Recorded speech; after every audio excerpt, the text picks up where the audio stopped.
আসসালামু আলাইকুম সুপ্রিয় শিক্ষার্থীবৃন্দ, আজকের ক্লাসের মধ্যে আমরা নবম দশম শ্রেণীর অনুশীলনী 3.2 এর একটা অঙ্ক 7 নম্বর যে অঙ্কটা থাকে a প্লাস b সমান দেয়া আছে কি m square plus b square plus n দেয়া আছে, আর a cube plus b cube সমান দেয়া আছে কি p কিউব। দেখাই দিব বলেছি কি m cube plus 2p cube সমান 3m। এই অঙ্কটা কিন্তু খুব ইম্পর্টেন্ট একটা অঙ্ক।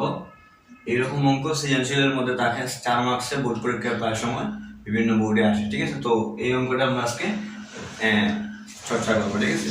তো এখনো আমাদের চ্যানেলের মধ্যে যারা ইউটিউব চ্যানেলের মধ্যে যারা নতুন তারা সাবস্ক্রাইব করে নেন, আর যারা ফেসবুকের মধ্যে নতুন তারা ফলো বাটনের মধ্যে ক্লিক করে যাতে সহজে পরবর্তীতে ক্লাসের ভিডিওগুলো পেতে পারেন, ঠিক আছে। তো আমরা আজকে ক্লাসটা শুরু করি।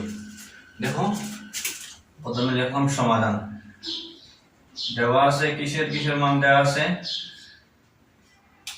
a প্লাস b এর মান দেওয়া আছে কত m,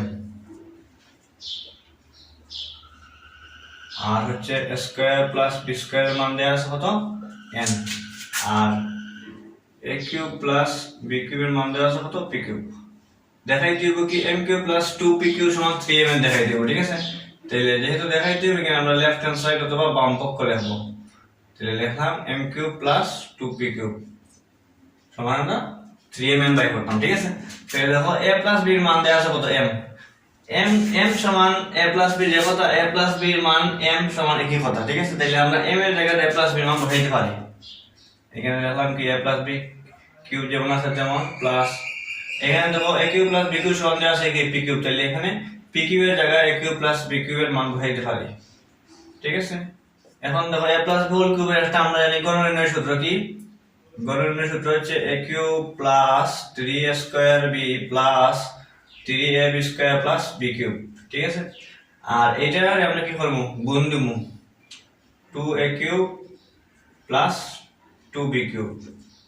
একটা কথা এখানে বলে রাখি, এখানে যদি আমরা উৎপাদক বিশ্লেষণের সূত্র ব্যবহার করতে যাই তাহলে আমরা এই অঙ্কটা মিলতো না, ঠিক আছে। এই অঙ্কটা মিলার স্বার্থে আমরা 2 এর সাথে এটা গুণ দিছি, 2 এর সাথে a গুণ দিলে 2a কিউব, 2 এর সাথে b গুণ দিলে 2b কিউব। এখানে a cube plus b cube এর উৎপাদক একটা সূত্র আছে আমরা জানি সবাই, a plus b into square minus ab plus b square. এই সূত্রটা বসানোর দরকার নাই, যদি বসাও তাহলে অঙ্কটা মানে জায়গা কিছুই লেগে যাবে, ঠিক আছে, অঙ্কটা মিলতো না।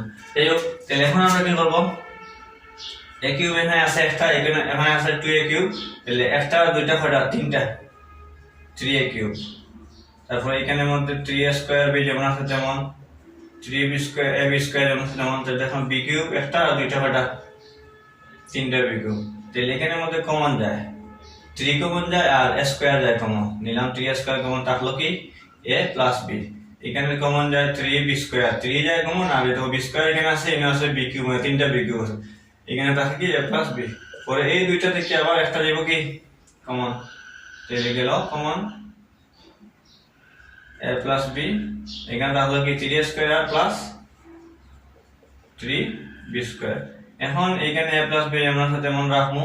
তারপর দেখো এখানে আবার 3 যায় কমন, শুধু 3 যায় কমন, থাকে কি স্কয়ার প্লাস b স্কয়ার। এখন a প্লাস b মান দেওয়া আছে কত আমার m, এর সাথে গুণ হয়ে যায় 3 যেমন আছে তেমন, আর স্কয়ার প্লাস b স্কয়ার মান দেওয়া আছে কত m। তিনটা যদি আমরা সুন্দর সাজিয়ে লিখতে যাই তাহলে কি হয় 3m। আমাদের এটাই হইছে দেখাই দেব, তাহলে আমরা লিখলাম কি সমান রাইট হ্যান্ড সাইড বা বাম পক্ষ। তারপর আমরা কি করব, লেফট হ্যান্ড সাইড সমান রাইট হ্যান্ড সাইড। তারপরে যেহেতু দেখা যে হইছে আমরা কি লিখব সল্ভ। আশা করি সবাই বুঝতে পারছেন। তো অন্য ক্লাসে আমরা অন্য একটা চ্যাপ্টারের বা এই চ্যাপ্টারের আরো কোনো জটিল অঙ্ক আমরা করব, ঠিক আছে। সবাই লাইক কমেন্ট দিয়ে পাশে থাকবেন। সবাই ভালো থাকবেন, সুস্থ থাকবেন। আসসালামু আলাইকুম।